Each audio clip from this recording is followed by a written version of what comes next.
Hello and welcome to Unshakable with Human Design, everybody. I am your host, Nicole Lano, and I am here with the lovely and talented Miss Tracy O'Malley. We're in person, which I am so over the moon about. I'm so grateful for you being here, making time out of your day to come down here, not just hop on a Zoom call, but to way better. drive all down here. And I have been wanting to have conversations on this show that I really feel like you were at the top of my list for people that I wanted to have these type of conversations with, which are like real deal, like let's get down to the nitty gritty. You and I don't think either one of us minces words, but I know that you, especially a straight shooter. And for those of you who don't know Tracy, she's the Enneagram queen. If you don't know Tracy and you're interested in the Enneagram, you need to go and get acquainted with her work in all of those ways. But you and I met like 2 years ago, 3 years ago at through Rebecca's mastermind. You were of course facilitating in there. You taught me about the Enneagram. But I wanted to bring you on here to have like a even deeper conversation. You've been on the show. We've talked about Enneagram. I've been on yours. We talked about human design. I want to talk about all of that, but so much more. But say hi to everybody. Hi, everyone. I'm so honored to be here. And I remember when we met, we both use a mapping system to help people understand their transformation process. It's kind of a roadmap. It's a language that they can understand in, so much that they have going on. I remember when we met, you were kind of like, how do I do this? Like really do this. And you were watching me do that. Yeah. With the Enneagram. And I remember you feeling like I gave you permission to do that. And I felt that responsibility really deep. And I carried that message that you gave me very deeply. And also the way that you talk about human design also intrigued me enough to, build my understanding of human design. And I talk about back and forth, and it all tracks. Enneagram, human design, astrology, any kind of like soul wisdom tools when applied with integrity and beautiful intent, like the more the better, in my opinion. So I'm so honored to be here. Thank you for thinking of me. Thank you for being here. And yeah, when I first saw you speak and the way that you were teaching, I was like, that's how I want to do it. And then I remember watching you the first time and I was like, she's a 5-1. You told your story and you were talking about like how you were like the rock as a kid and just all of these things. And I was like, I bet she's a 5-1. And then we met and I said I did human design. You were like, I'm a 5-1 Manny Jen. And I was like, I knew it. Yeah. And I didn't even know very much about what that meant. Yeah. At the time. And because of the way that your energy is, I was like, okay, I'm into how she's going to explain this to me. And since that time, like I have gone deep into all of the things human design. It's beautiful. It's such a beautiful tool. Like the Enneagram, it's not complicated, but it is complex. And it's deep enough. So thank you for the work you do. Hey, yes. Why did I receive that? Even though I wanted to have this conversation for a long time, you posted something on Instagram maybe a week or so ago where you were like, I'm tired of the bullshit. Absolutely. And I watched your video and I was like, this is my sign. We're supposed to have this conversation. And I invited you to come here and you thankfully said yes. What bullshit are you tired of? God, do we have hours? We've got time. Okay. And by bullshit, I mean, I admire and appreciate really good marketing. Like I'm fascinated by it. The content creators, obsessed. It's beautiful. Like you're so creative. And it's just so fucking manipulative. And I can't do it. I am a business strategist. I mean, big companies bring me in to help with strategy and culture and all these things. I'm no dummy and I understand the power of good marketing. And I cannot do it in a manipulative way. I'm not here for clicks. I'm here for transformation. And you're right. It doesn't always get the clicks because people want the shiny object. They want the mirror that looks really good, almost with the filter, with whatever things are done to it. And I'm just like standing here naked and raw, and I'm ready to show you what that looks like and how beautiful that is. When you embrace it, you're gonna stop chasing the things, and you're really gonna have this soul honoring process. And that what sparked that video is like I run a really great business, and I'm proud of it, and it's beautiful work, and I wake up every day super grateful, and I feel honored for the trust and responsibility I'm given to do what I do. I really, really do. And I also know that it's not hitting the people that it needs to because I'm not willing to do the clickbait bullshit, cutesy Enneagram fluff. I'm fucking not.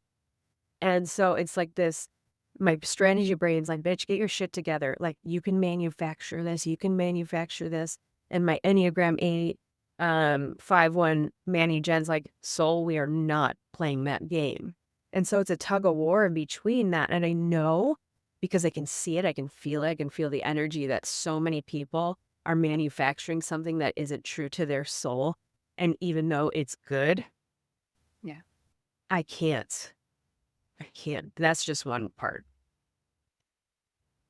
I want to ask you, so you said people aren't getting this transformative work isn't getting to people because it isn't dressed up in, the The hook line that's empathetic enough, or the first 3 seconds that grabs their attention.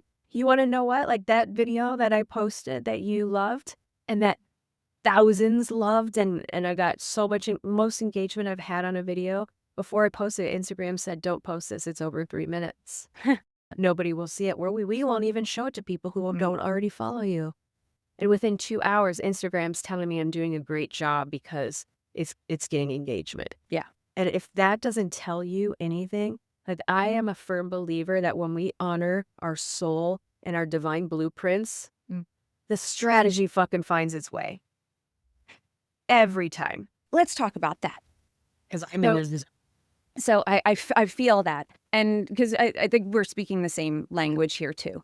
So when you say the strategy figures itself out, the strategy finds itself, you work with some of the most successful people. You are a very successful person yourself, and you've been doing this a long time. You're not like, this is my second year. I made it, like I made $1 million my first year. And I'm 53 years, so I have a lot of experience you'd like to. Life lived and business and entrepreneurial spirit. And what do you see, like, so out of the successful people that you work with, what is it that they are honoring in these spaces where, they're obviously working with you on transformation? A lot of them probably are not talking about that in their marketing because it's not what they sell. But I'm the best kept under the DL secret. Right. So what is it that you see across the board with people? Because every strategy can work. They all work for different people. But how are you seeing transformation play a role in your business and other people's businesses? What is it that you're like, I need more people to know about this? Yeah, it depends what you define as successful. First and foremost, I firmly believe that the ability to be present for every given moment that is in front of you, where you're undistracted, not thinking too far ahead, not thinking to the past, whether it's here on this podcast, with a client, with my children, with my lover, like the ability to be so present because like you're honoring kind of your calling and the soul contract that is on you. Like that is success. It isn't the number in the bank account, and I've made millions, and that's awesome and everything. But that also feels empty when you are on the rabbit or the hamster wheel, and you feel like you're the puppet master and you're the marionette in this whole game. Like that's not success. So what I do see, like when I think about my most successful people that not only that I work with, I mean, most people I work with become really good friends because they're the real fucking deal. They're willing to not just be successful on paper, but that soul success is really the real thing, where like they're willing to excavate every single day, go a little deeper, go a little deeper, go a little deeper. And when things are happening, good, bad, or indifferent, they get curious, kind, and compassionate with themselves. Like that excites me. This this self-fulfilling prophecy of annihilating yourself with shame and judgment and criticism and just fucking do better and more. The grind, like, that's not successful to me. Like, that is the most unappealing thing, and I'm intense, as you can tell. Like, I do things I mean, I take vitamins aggressively. I blow my nose aggressively, which is probably why I have this nasal infection. You know what I mean? Like, I do everything aggressively except my soul work. I aggressively attack it, but with kindness, gentleness, tenderness, curiosity, and I think that's the number one attribute I see in the clients and friends that I have is, yes, they take strategy and their work ethic and character and credibility and trustworthiness, like all that's really great. And also they honor their soul contract, no matter how messy, dark, lonely, and terrifying it gets. It's the courage. Were you always so kind with yourself Never. in your self-discovery journey? Oh my gosh. Like, not until 14 years ago, 13 years ago, honestly, like, I was that person, if you spot it, you got it, right? And I can spot it because I've had it. Yeah. I know it well. I wrote the freaking book on self-annihilation and, but on the outside, I appeared to be like the most stoic, confident, bulletproof, can't fuck with me. And you couldn't because I would fuck with myself more than you could fuck with me, which I think that's part of what people do when they're beating themselves up. And I always say this, like, it's one thing to like be accountable and radically honest with yourself. The only time that actually works out is if you meet it with the compassion, kindness, and curiosity. Because if you meet it with shame, criticism, and judgment, the cycle will continue and actually it goes deeper and darker. Yep. And I realized that 13 years ago that, wow, like I can produce and on paper everything looks great, but the more this cycle continues, the deeper and darker I'm going and destruction is waiting for me. And I did not want the casualties that would come with that, which was not just my own life, but, my kids, were teenagers at the time. So, yeah, it's hard. It is hard. And I say, it's so funny because I hear, when you say things, I'm just like, oh, I say that a different way. I say curiosity over criticism is always what I'm telling my clients because, and I think, like you said, if you spot it, you got it. I absolutely got into personal development work because I was like, I need to be fixed. I am like, I'm done with this bullshit. Yeah. Like, I'm going to make it. And it was so, ambition that, and I think it came from, a wounded, decent place. Well, you got probably recognition and praise for that. I did. Well, achieving was how I got over all of the other Right. shortcomings and insecurities that I had. Is like, once I do this, I'll be enough. Once I get better at this, I'll be enough. Then they'll see. And I so deeply wanted to be seen. And I see that with so many people who look to human design. And I'm curious if you see this with Enneagram. They want the quick fix. They want, like, tell me the gate that's going to like be the answer. I'm going to read it and it's going to change my life. And it's like, they're seeds that we plant. And then you contemplate and you look with curiosity at these different aspects of you, and you allow it to like unlock all the little doors that have been welded shut, holding the best parts of you in them. Yeah. And a lot of people, I find, the greatest people that I work with that have success, that are like, when I say success, they're growing, that they're like, their life is getting better, their bank account's getting bigger, like these things that go together. Family life is good and their health is good and they're happy and they have integrity in every area of their life. Like, yes, that our mutual friend, Rebecca, I've known her for 13 years. And this year I've been more proud of her. I've always been proud of her, but like she could be successful here and I know shit's falling apart over here, you know what I mean? Or, Yeah. And this year, like I've never been more proud of her because she's in integrity in every area of her life and she's thriving in every area of her life. Parenting, marriage, health, business, like Seriously, like that's the holy freaking grail. And she's not afraid to change things. Like she's shifting things. I envy you guys for that. All over. I can't. Like, and you know, as when you were talking and I was listening, like for you, it was the achievement. For me, it was the flex, like being the strong girl, right? Mhm. As an Enneagram 8, that's kind of what motivates me. And that was also reinforced early on in my life. So I think that beating myself up is like, well, I'm the toughest chick I know. If I can beat myself up and get back up, like Rocky Balboa just punched me in the face or Mike Tyson just punched me in the face, then I'm doing all right. So I think that was part of why I would beat myself up. Because if I'm so tough and I can take my beatings, Yeah. then I'm doing great. And I wasn't. When I beat myself up, it was because I really feared criticism and people not liking me. And I was not a cool girl. I was not popular. I was not. That's a hard road for a 5-1, isn't it? It is. I know. And It sucks sometimes, and I love it. I think one of the things that saved me about finding out I was a 5-1 is like most of that's not personal. Most And of it. I took it so personally. And I think I beat myself up as a defense mechanism to, well, if I hurt me, they can't hurt me. Like nobody's going to be more critical of me than me. So I'm safe. Yeah. And then, and it's just, but yeah, we choose to put ourselves in these places where we do have to grow and we do have to. And I think that we choose these paths because we want to be free of all of that. And also, like, for those that are listening that are parents, like, if we're not going to walk that talk, but we're preaching something to our kids, like, you can do this and you should do this, but like, you're not doing it, like, the best chance for them to do it is to watch you go first.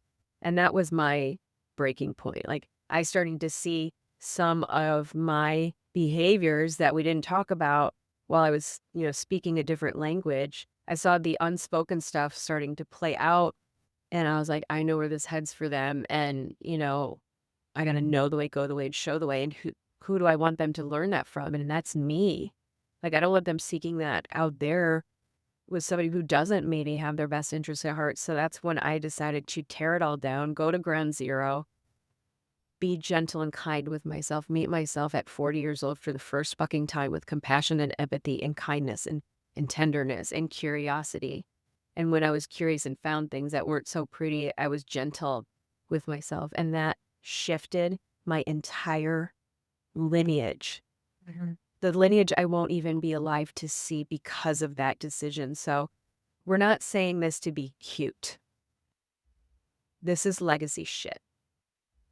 And this is, well, I think like what you were saying, what I was catching there was, our kids are like, to me, my son is the biggest mirror since the day he was born, before he could talk. Triggering. Oh my God. Most triggering and humbling thing I've ever done in my life because of that. I'm so grateful that I found human design and I had found EFT right around the time I had my son. And I was in this space with... What, 5 now? He's 7. He's going to be 8. I know. He's getting so big. And he's my little 5-1. He's a projector, though. See, we're different, but the same. But before he could even really talk, I remember very clearly there was this moment. We're in his room, and I'm in his bed with him, and I'm reading him stories, and we're doing our nighttime thing. We always do stories together. And I told him I loved him. And he looked at me, like, with his little, like, because he's like a little old man. He's like an old soul. And everybody says it. And he looked at me with his little old soul face. And he goes, "You don't love me. Daddy loves me." And I was like, and I thought it was a joke, like kids. And I'm like, but he's so serious. And there was something so serious in that moment. And I was like, I love you. You don't feel like mommy loves you? And he was like, "You don't love me. Daddy loves me." And there was part of me where I was like, is he fucking with me? Is he old enough to be fucking with me right now? Yeah. And then so I put him to bed. And then I leave the room. I say goodnight to him. And then there was a part of me that was angry because there was this moment, like the mom, it's like, I do everything. Yes, the martyr comes out. My husband is a very hands-on father. Like, I'm not calling him out for that, but it was like, I do breakfast. I do this. It's story time with me. It's do all these things. And then I sat there and my training like kicked in of what I was doing at the time and the work that I was doing, personal work, which was just the your world is your mirror. Can you look at every interaction that you have and just see it as a reflection for yourself to see if there's something it's reflecting in you? And I tapped on how I didn't love myself. They feel it. And I made that, and that was like one of the biggest breakthrough paths I had ever been on, was that moment. Then I tapped and I did all of my work, and I'm going through all that stuff and released so much, like from my father and from all of these things, and just things that I'd forgotten about. I didn't even know they were there. Some truths that I didn't know little me was still breaking over. And and our whole relationship changed. So I changed us, but so it's our kids are our mirrors, but it's also our businesses are mirrors. I'm so glad you brought that up because I have this intuitive hit that we need to talk about like these business bestie friendships. Mhm. That is the other thing that I see a lot of in this space that I've been in for 14 years. I'm listening. The opportunistic kind of, we should collaborate and let's be besties. And you know how many of my clients and work, how much work I do over business divorces and friendship divorces. Let's talk. This is a big one, you guys. And I know your audience needs to hear this is not the shit anyone is talking about because we have to maintain composure in this online space. And like, if I talk about this, I'm going to have the trolls come and hate me if they're in that person's camp and this person's camp. And I've been alliances. Exactly. It's like Survivor digital version in the entrepreneurial space. And I've been a casualty in that. And I took the high road and I could see some of the patterns. And, you know, this being an entrepreneur, especially an entrepreneur woman, I would say it is a unique kind of subculture.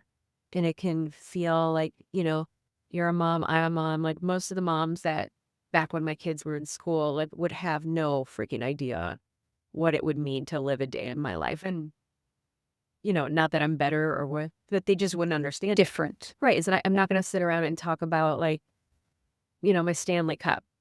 I'm talking about business strategy. You know what I mean? Yeah. And just marketing and ideas and visionary shit. You know, and I respect all people. And so when we get into this entrepreneur space and we go from these events and get in the room and all the things that, you know, we're told to do, like, okay, but it's what you do in these rooms that is really fucking important, you guys. And I see it. I've sat at the back of these rooms. I've been a fly on the wall and I see like, oh shit, they're going in, and you cling on to some of these relationships like your life depends on it, and it gets enmeshed and codependent, and then it goes sideways. Think about like a bad boyfriend you had back in, you know, high school or, you know, your first heartbreak. A lot of this shit is going to end up like that or worse because women, you know, at least when women entrepreneurship, it gets vicious. And this is the shit nobody talks about. And this is like some of the work I do that, you know, nobody knows about. I'm a 5-1, and I'm curious what your experience is with this. So 5-1s are known to have textbook, at least. 5-1s are known to have greater influence, direct influence over strangers, more so than the people who are close to them. Doesn't mean we don't have influence. Like I have influence over my son and stuff like that. But our strongest influence is things like this podcast. When people see us on a stage, it's like that's our greatest magnetism. That's our like moment when they're like, "Ooh, I need more of that." Yeah. And you know what can happen? I've had a sisterhood wound for forever, Same. because when they get close, then it can get weird. Where I find it difficult in these circles though, because I'm not a transactional person. and I think that is And that is what we see. one of the things that has been so hard for me is I want real relationships or I don't need it. Exactly. Like, I'm not gonna, and I've said this, like, I was an actor, I perform on stage, and I love that. I don't want to perform in my life. No. And that has been challenging. Yeah, especially in these circles. And because the performers, they get a lot of attention, and it They have works. receipts that it works. They do, right? And also, I also have been around long enough. I can see the friend group shift. I can see like, oh, I see why they're friends with them. That's a good opportunity for them. And then they get the opportunity and then they're moving on. And guess what? They have a new bestie on their arm. Yeah. Like I see it all the time. And like it looks good on the gram and they look cute and they're beautiful. And I understand it, but it is lonely. It is lonely. And I have accepted that 5-1 part of me. Like that was very revealing. I just like, I'm an 8 on Mhm. Enneagram too. So like I have that kind of magnetism intensity anyway. And also, understanding the 5-1 part of me that I can't do fake. I Yeah. won't do fake. And some people want the fake because it looks good until, like I said, the common thing I see in people that are truly successful and in integrity in their whole life is even though I am a mirror that they don't always want to look at, they know it's coming from a place of love and service and education. Now, like, don't get me wrong, there were people in my life in recent years, um, like they're drawn to it, and then I can feel like, oh no, can't do it.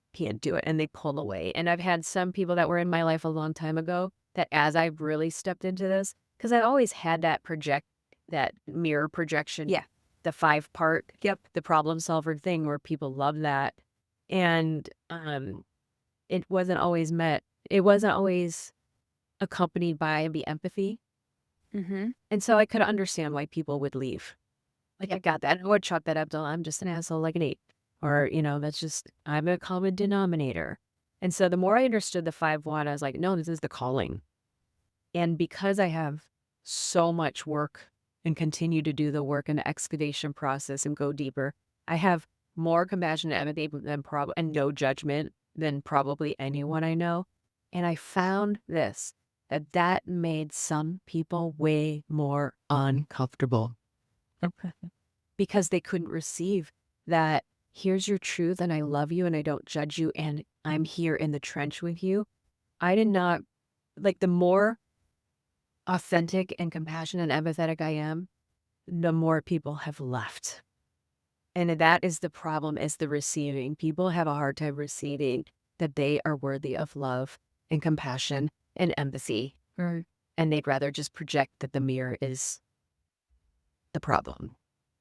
And I received that, and that is my calling on my life. And I will do this in my personal relationships. It's this way. I don't like I'm cookie cutter the same in this podcast chair with my children, with my love, with my friends, with my clients. Like you're going to get this empathy all the time. And it's just a matter of if you are believing you're worthy to receive it. Yeah. And I mean, the not taking it personally Oh, it's part hard. is really hard. And It's really hard. I think it's one of those things like we're not here to be liked necessarily. Well, in the leadership that I do, I like, especially with the corporate clients that I have, I'm like, your job is to have respect and trust. Liked is last on the list because they can like you, but if they don't trust or respect you, it doesn't matter. And I've always operated with the trust and respect first. I know there's many people, probably you listening, you see me, you're like, oh, but you trust me and you might respect me. And there's not a room you'll hear my name drop that the respect, trust, and credibility isn't there. I'll take that over being liked any day. And it's still painful because I'm still freaking human. And so are you. Yeah. And I mean, it's to me, I've had to hold, we have to be the villain in some people's story. That's sometimes the role that we are at least playing for a time. And I've had to be that. Sometimes it's our role always. And, I always ask myself the question of, is there something I reflect? Like if something is coming back at me, somebody has a, an outsized reaction to something or turns, I look at myself and I say, is there something that I need to adjust? Is there something here that I did where my intention's off? Am I meeting this with integrity? And that's Always my kind of check-in point too. yep. Is my intent nothing but good, beautiful, pure? Am I in integrity in taking this on? And there are times I'm like, no, bitch, you're out of integrity. And so I have to stop it. Did I live up to it? Yep. Did I live up to the standard that I set for myself here? Or is there something I need to adjust? And if I land on like, no, I kept my side of the street clean, then I say, okay, this is a projection. And it doesn't mean that it still doesn't hurt Oh, it does. or it doesn't like, I think about sometimes that stuff way more than I should or would like to. Like where I'm like, oh, I gotta stop thinking about this. Like I have to let it go. And, I think this is one of the things that I think is what's so powerful about these systems that we use because they give you a framework to reflect. They give you a way to understand how people are going to interact with you and for you to start to understand yourself on a deep level. I'm interested to know with Enneagram, with the transformational work that you do you I think one of the things that I'm always trying to get through to people is that transformation isn't something that like a project that you work on. Or a boxy chip. And yeah, like, okay, done, next. Like, I learned funnels. Like it's not that. Right. No, not that. Um, how is it that you approach that with people as far as like just that? Because to me, it's a moment to moment thing. Always. And I find that the more I rise and the more I see other people who are doing this and doing well in all aspects of their lives, they're the ones that are treating transformation and self-reflection as an all the time, every day, every minute thing with compassion, with curiosity, not with like beating yourself up every minute. I should have done better, but just being like, oh, I fell short there. Let me look at that. What could I have learned from this? And how do you guide people through that journey? I mean, I'm guessing the people that come to you probably are on it. I'm usually after they have tried to take the fluffier, lighter, easier, softer way, like in recovery. One of the first things I read in recovery was, we want to believe there's an easier, softer way, but there's not. And by the time people come to me, they kind of know, like, all right, buckle up, because they're ready, and I appreciate that. Like, I'm the master's program. Most people want to entertain and have fun at recess in kindergarten or elementary school. Like, and I get that. Those were so much easier at the time. If you want a PhD, then you're coming to me. Right. Right. And so, like, I kind of established that. Like, we're not fucking around. You ready? Like, yeah. But how I explain it is like, we have our home base, right? But we do venture out into the world. And I'm probably the most introverted, like, lock me in a house with animals the rest of my life, I'd be totally fine. Me too. I don't love to venture out much because I am often misunderstood and all the things that, like, even though I know it's the calling of my life, I don't really want to experience that all the time. Like, I do want to have some, like, peaceful joy, and I usually find that in solitude a lot of the time. But we do venture out of home base. Now, what I love about the Enneagram and human design, it gives you all these different paths you can go. And if you happen to take a wrong turn or a turn that now you're lost in a situation, these beautiful tools can give you guides on how to get back on a path where it feels good or it's good for you, right? Because there are some paths that are scary that are actually good for you, but how do you navigate the off-roading that happened over there? Or like, holy shit, I'm about to go off the cliff. How do I take a hard left without blowing up my life? Right? And that's like, we are way more than just a Manny Gen. I'm way more than an Enneagram 8 and you're a 7, right? Like, we're way more than that. We venture out of home base, but we have to know how to treat our home base well so that when we do venture out and we do experience some off-roading or detours or things, we don't like block and freeze or just like panic and fly off the edge, right? The real edge is knowing how to navigate all the twists and turns that life will always give you. And unless you want to be locked into a closet the rest of your life, you better know how to drive. You better know how to drive this thing. And there are days I do it better than others. And, even what you were just saying, like, but this is constant. And, I have a very small circle, very small of like people, like when I'm feeling panicky, there's about 3 people I'll call. Right. And I'm living with somebody now and, dating in my 50s. And it's been amazing and he's perfect for me. And also, like, there have been some challenges the last 2 weeks where, I mean, he's not afraid to poke me now. Where like the first 5 years, I was like, all right, you didn't really challenge me much. And I respected that because I'm a good communicator. He doesn't have to challenge me much. But there have been some things lately where he's going there with me. He's not afraid. And I love it. And also, like, I'm like, like, oh, do you know who you're fucking with? Like, you really are gonna fuck around and find out now. And thank God for the beauty and the practice and the pause through these maps and systems. Like, okay, if I go this way, this does not. I'm going off the cliff, and we can't get a tow truck big enough to pull me out of that. Or like, even if I go a way that maybe wasn't great, like I can course correct that fast.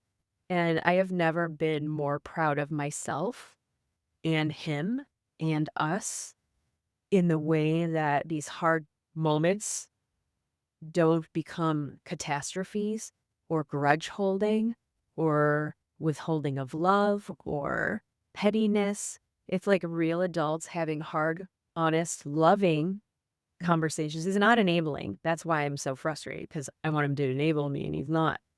And he's calling me on it like I would him. So, that's how when we're using the system, because I think when they come to you or me or they're interested in human design or Enneagram, they want, give me all the answers right now. Yes. And it's like, well, you got to keep venturing out for the magic to really happen. And you got to put the reps in to build the muscles so that when you are venturing out, it does feel more effortless. So that when I am triggered the way I was last night with him, instead of it lasting an hour, it lasted 1 minute. 1 minute. Right. But that takes practice and the reps, the reps build the confidence, the reps build the muscle. It's like, we all want a J-Lo booty, don't we? Come on. Right. I mean, it's hot. We can all read her workout. We can all watch a YouTube video of the workout. And we can sit there and eat, our potato chips and watch it. We're not going to get a J-Lo booty. We can know till we're blue in the face. But information doesn't equal the transformation. It's the integration. It's the reps. It's the willingness to be messy. It's reconditioning yourself for the best of you rather than the worst of you. I woke up this morning thinking how 15 years ago that conversation would have gone. I might be a Dateline episode. 15 years ago. I mean, I won't sit. Don't get me wrong. I won't hesitate to make it a Dateline episode if it's for the greatest good and in integrity, but that would have not been the case last night. And like, just how proud I am of myself that I walk my talk. I use the tool that I am masterful PhD level in every single day. I have other tools that help back me up when I want to say, fuck it. Throw my tools out. It's like my human design is like, yo, bitch, come back over here. Enneagram, come back over here. Let's help the sister out. You know what I mean? And I'm just really proud of the reps I put in daily, constantly, not just in teaching, but in myself. I walk that talk. Well, and that's what I think is, you brought up that it would have taken an hour in the past and it was 1 minute. 1 minute. And that I think, and because I mean, a lot of entrepreneurs listen to this show, but I think that it's, and there's others as well, but usually achievers. And I think you have a similar kind of tribe. But there is this sense of, what's going to make me better, faster, stronger, jump higher.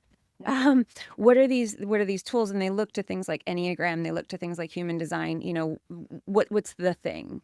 And truthfully, usually it's a collection of things. But that's one of the things that I think is an unsung hero of this work, is the compound effect on your life in your ability to get back in the game and be yourself, where something might have taken you out of your work, your relationship, as the being the best parent that you want, that you desire to be, that now you can get back to that in 1 minute or in 10 minutes or something. You can go breathe for 5 minutes and come back, and you're like, I've really moved through that. Not, I packed it away like a sandwich I'm going to put in my purse for later, and then it gets moldy and festers and is disgusting. It's, Yeah, or blowing up and then just like, "Oh, I'm sorry I reacted that way." yeah.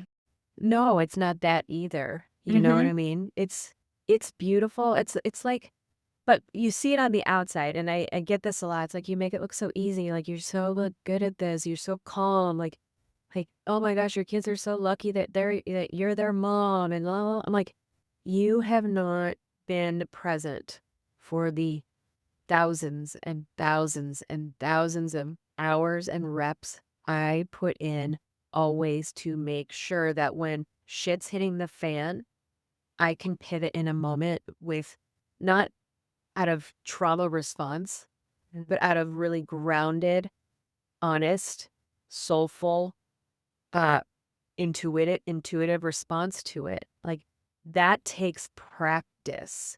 You know, we see sports like we watch every hated Tom Brady because like oh my God, he's just the golden boy. That man worked harder to get where he was than anyone, and he continues to. Even lost his marriage because his whole life was football. He was an integrity in every area of his life. However, when it came to being masterful at what he does, there is no one I have seen that works harder. Michael Jordan is right up there too, but you know, we see the glory, but we don't know the story. We don't see the reps. We don't see the grueling parts to make it happen.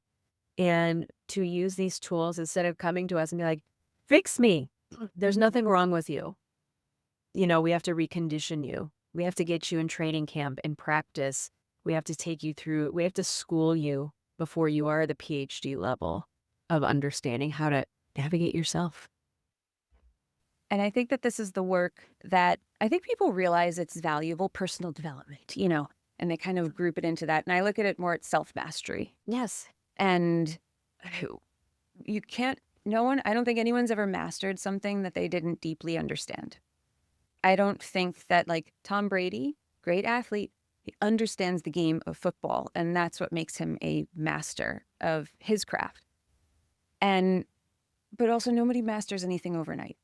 Never. And there's this idea that, like, this is like a side thing, and the strategy needs to be like the front and center, where all of our money, all of our energy, all of our resources go. And for me, and maybe some people have different paths, but I think that there are a million strategies out there that could work, but there's only one you. Correct.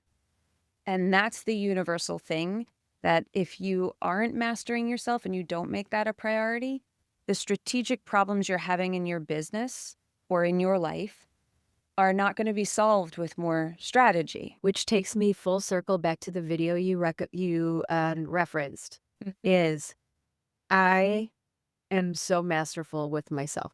I really, really am. And also, I would love things to move a little faster and swifter. And of course, like, I mean, 'cause I know being masterful at understanding myself and people, like I am a masterful people understander.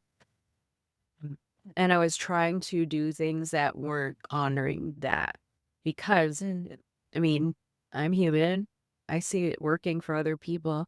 And I also know they're full of shit. So why the fuck would I ever do that? Like, hello. And again, I meet myself with compassion. It's like, of course you are. Because you have been misunderstood most of your life. And that's part of the calling. And it's okay. You are not meant to do it like other people. Whenever, let's get the receipts, shall we? In anything that you've ever been successful at, Tracy, whether it's professional, in relationships, in friendships, as a mother, as a friend, all of it. When were you most successful? When I was uniquely me, and I honored that. And I didn't judge it, and I didn't try to manufacture it into something else. Business, I've made millions being me. And anytime I waver off that for some strategy, Mhm. I mean, I can make it work, but to talk about soul-sucking energy, Yeah. and at 53, I can't get away with that hormonally. It would my body humbles me, like, "Bitch, what you doing? You don't do it like that."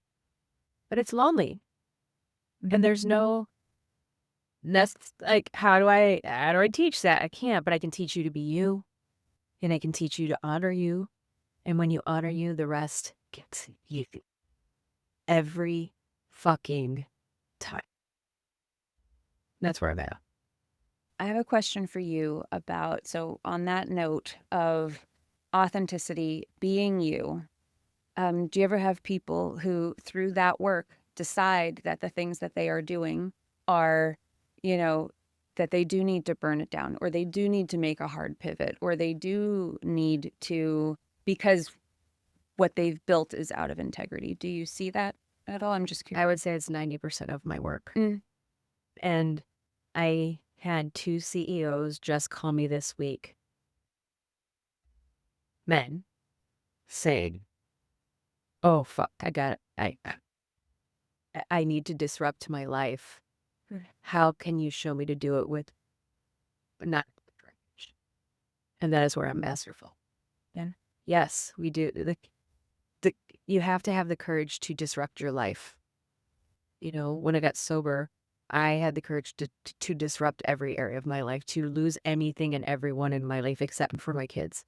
And I did. And, there was a lot of wreckage. And I wasn't masterful of myself yet. I was just really learning myself. And it was the first time, since then that I've been really gentle with myself.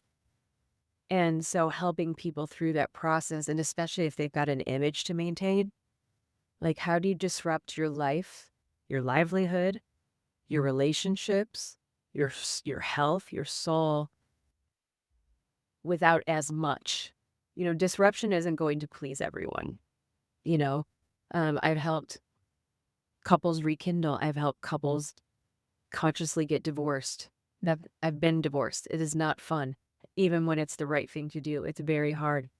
And I would say 90% of the work I do is like the holy shit moment, the 911 call. Like, if I don't understand how to disrupt this, it's going to do it for me, and it will be convenient, fun, inexpensive, cheap, or without some hell to pay.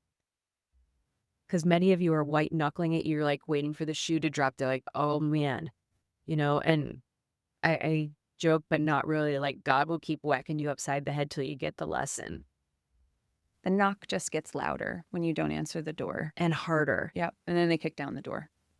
And it's never convenient, fun, inexpensive, or without humility. No. And so I really encourage you, like, it's scary. It's scary to get in the trench with somebody like me or you, because we are the truth tellers, but it's coming from so much love and your best interest at heart. But that's really, again, hard for people to receive that. Yeah, well, I think that a lot of people look to these tools to be like, this is going to help me get what I want. And then, and it might, um, it's just, It's better for helping you know what you don't want anymore. well, that's what I was going to say that, you probably don't even know what you want right now. That's just something. It's a matrix. It's probably your conditioning that's causing you to put that marker out there, where you've decided that that's the thing that's going to make everything better. And now you're looking for some pathway because you know that you're in the way of it. Okay, it's human design, it's the Enneagram, it's this thing. Once I figure this out, that's going to tell me how to get there. I would say, like, your purpose isn't a destination. It's an unfolding of a path that we don't really know. I hope that human design holds a North Star for you so that you feel permission as those themes show up or as those things start to feel right, that you go, oh, right. Yeah. That I feel better doing this scary thing because this was the thing she talked to me about in my reading, or this is the thing we talked about on my call, where I don't feel like this is the craziest thing I've ever heard. But too many people, I think, treat these things like like some sort of tool that will get them what they want. And what I find is once we start peeling back the layers of what's not really them and what they've been hiding behind, or they've been too scared to look at, the dark door that's been welded shut, and then we crack that thing open and they're like, oh shit, I can't look at anything else the same anymore. And It's awesome and also like, oh,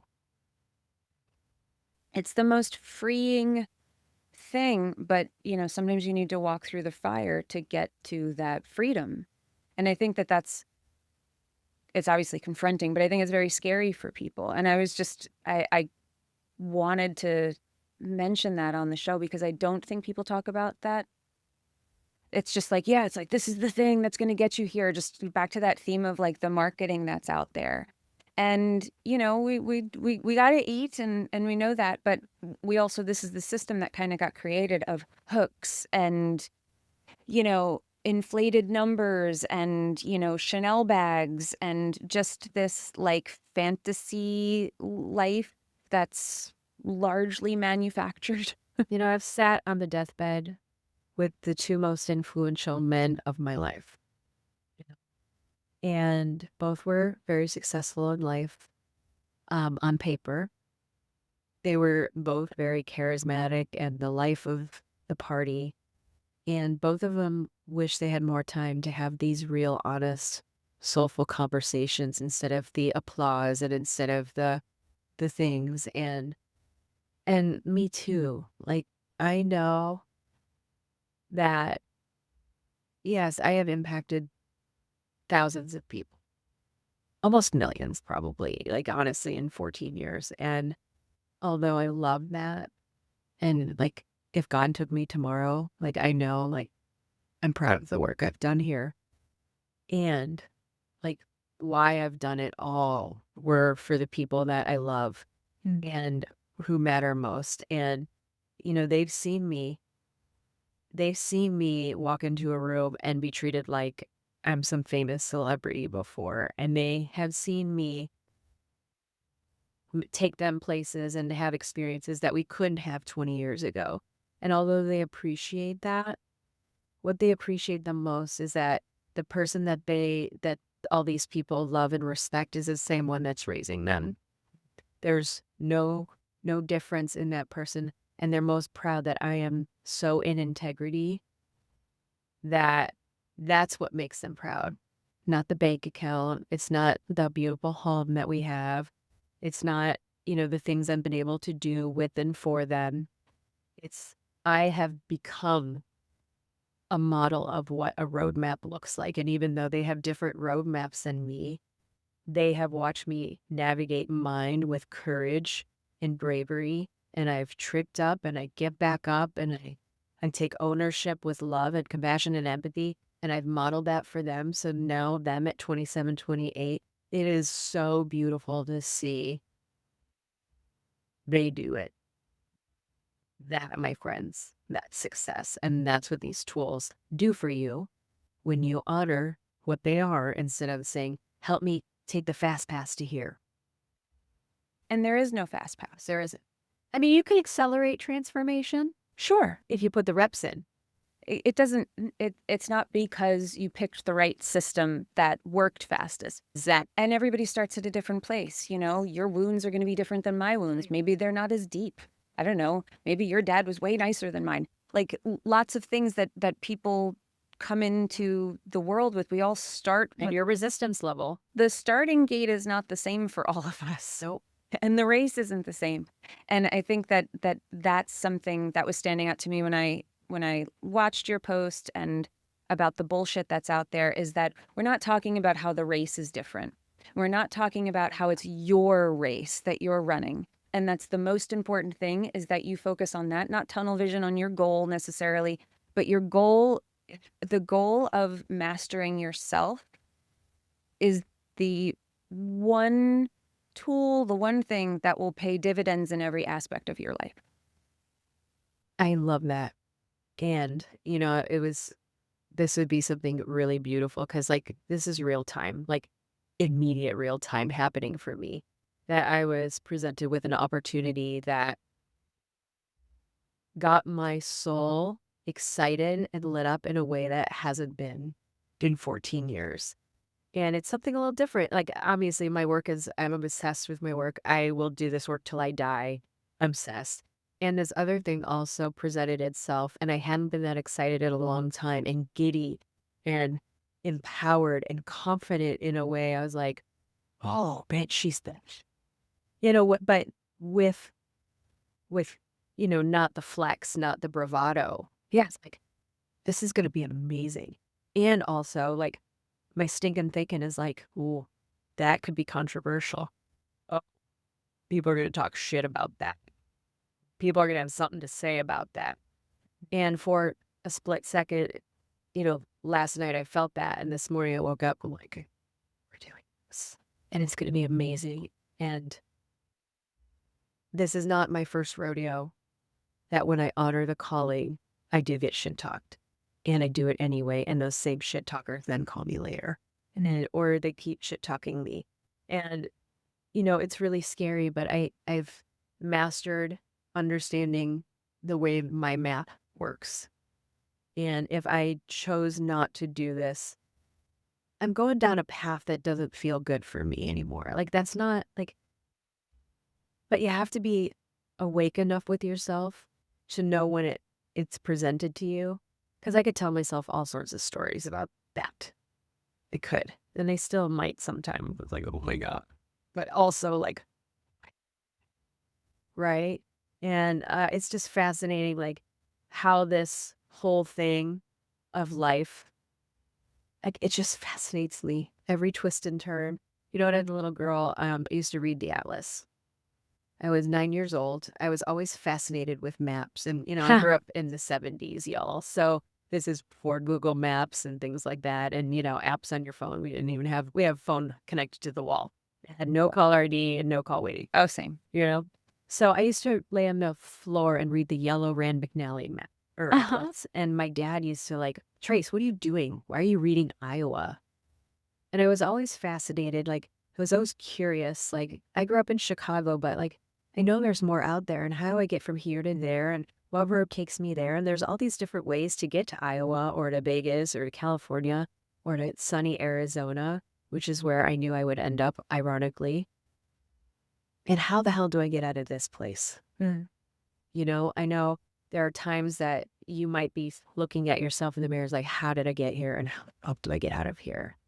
And when you use these tools like a constant flowing atlas or navigation system, like, the world is a beautiful place, even the off-roading, even the detours, even Iowa. No offense, Iowa, but you're kind of boring to drive through, but there is always something to be gained in the journey.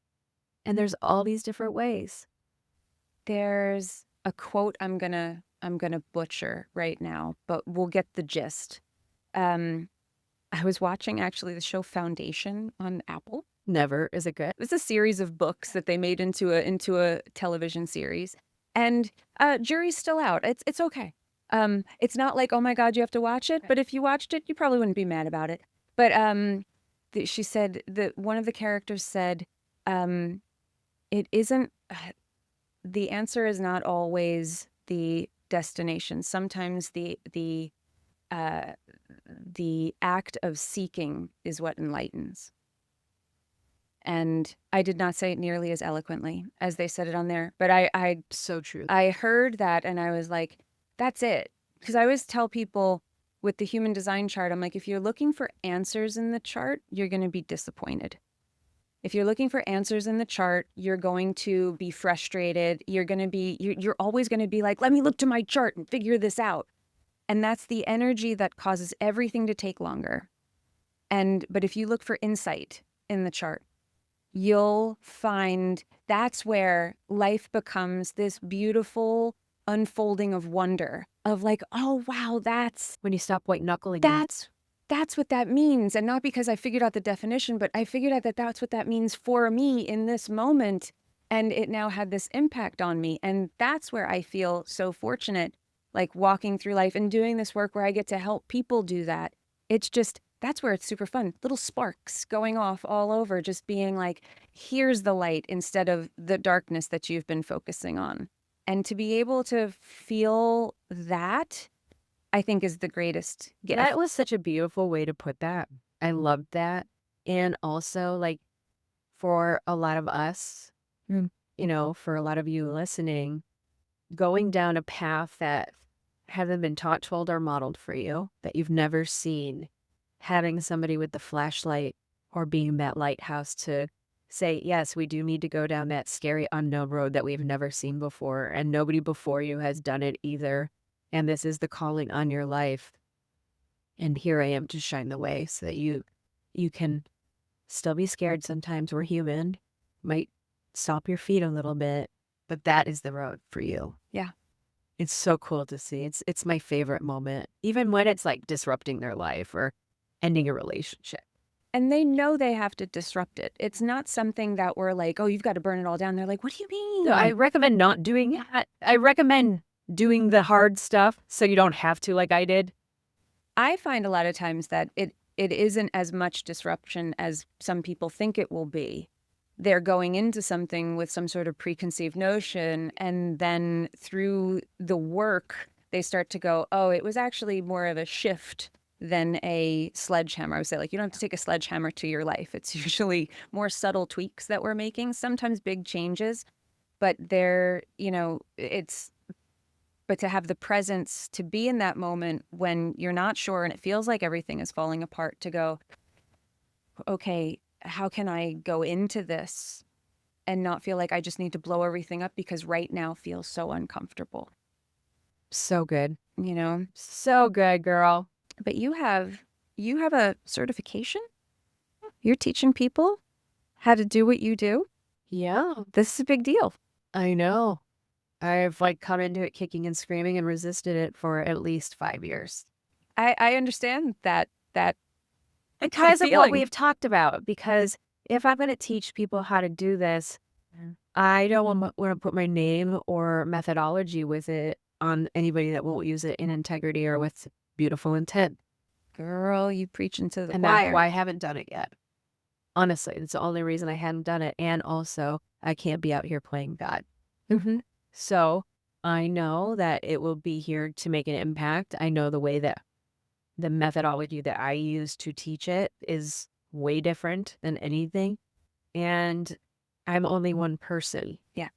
And as my impact and influence has become more broad, especially in this space and in the work that I am so honored to do, like I need more people that have learned it the way that I do it so it can make more of an impact. And, and I'm okay with that. So yeah, first cohort is starting in a few weeks. I don't know when this is airing, September 3rd. If it's before then, hey, come on in. If it's after that, I'm running it again and again and again. Level 1 is like the foundations, like the information, the teachings, the map, the atlas. And levels 2 and 3 is like facilitation of real life work.